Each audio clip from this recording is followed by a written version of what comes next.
What is up, everyone? Welcome back to another video today, and in this video we are doing the 50th installment of Retro Reviews. Today we're going to be reviewing my NG models 1 to 400 scale American Airlines Boeing 757-200 with the 757 Jet Flagship livery.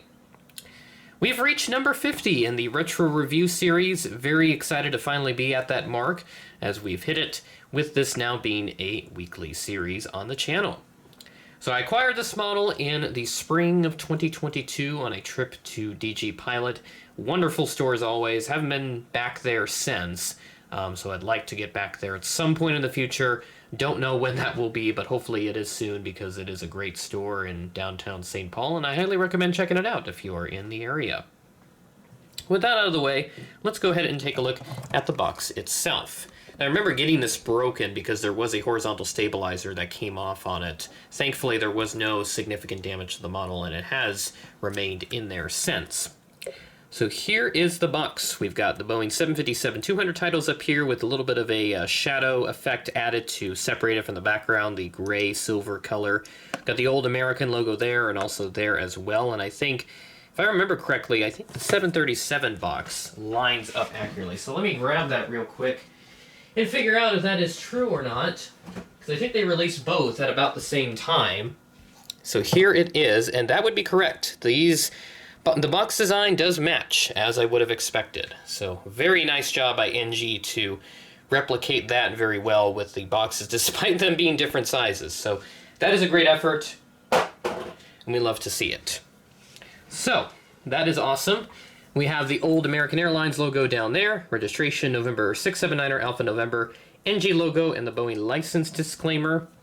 Then we have aircraft type, image of the plane, NG logo, registration, item number is 53175.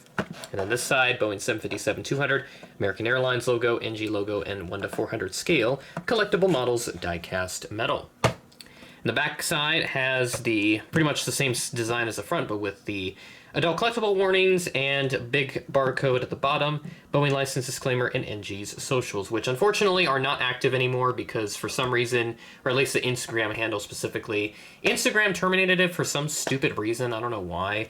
I guess the name must have confused the system, and either that or somebody did some unfortunate things. So I don't know what even happened with that. But thankfully, they do have a new account now. It's NG Model Global or something like that, if I remember off the top of my head. Because obviously the old handle is not usable anymore.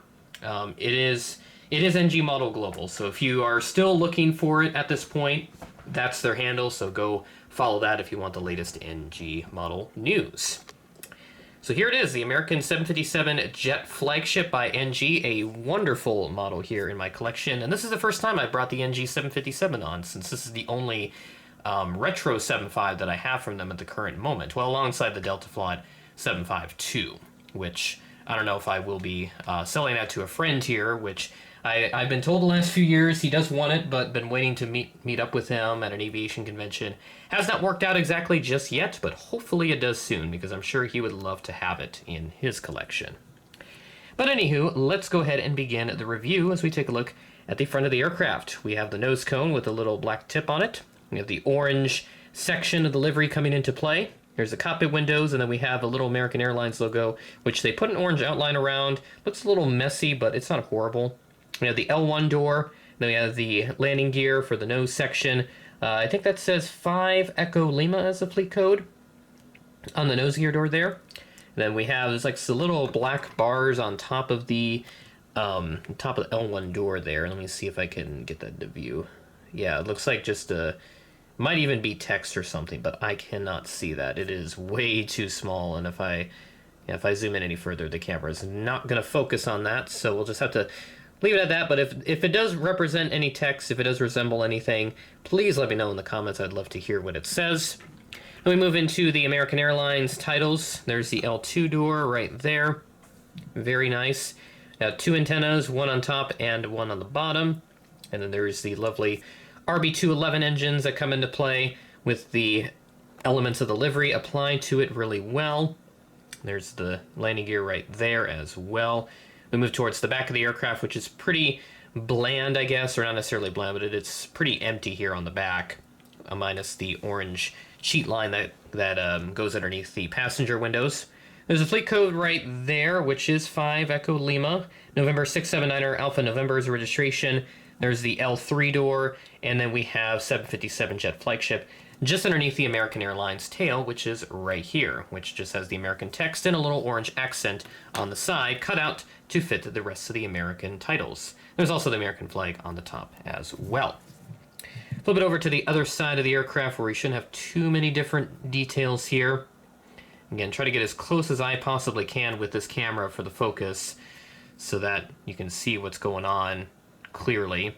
So inching out the zoom, trying to get this to work in my favor is not working out, but there we go. That looks really good. Love how close this camera can get to objects without losing focus. It's very nice. So move to the back here is the luggage door right there, and then one back here on this side. All the wheels do roll in this aircraft, which is a nice feature for the NG 757s. What's also nice is that they don't put their branding on there. It's kind of a minor thing on the bottom, really, but hey, I kind of like it that way. It just makes it more realistic. Got a couple air inlets right there, and the landing gear and door details, and then some other printed details on the polish.